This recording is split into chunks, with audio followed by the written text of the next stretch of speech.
So today I'm about to show you how to enable rapid trigger on the Razer Huntsman Mini 60% gaming keyboard.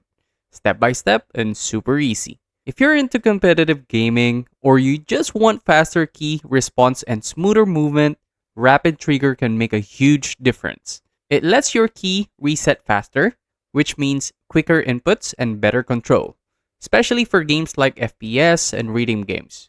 I'll walk you through exactly how to turn it on and how to adjust the sensitivity the right way. Let's jump in. First, open Razer Synapse on your PC. Make sure it's updated to the latest version. Now, on your Razer Huntsman Mini keyboard, press the function key together with caps lock. This shortcut puts your keyboard into actuation point adjustment mode. You'll notice the lighting on the keyboard change. That means the mode is active. While you're on this mode, press the caps lock again. This turns rapid trigger on or off. If rapid trigger is already enabled, pressing it again will disable it.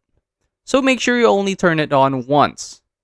Once rapid trigger is enabled, you can now adjust how sensitive the keys feel.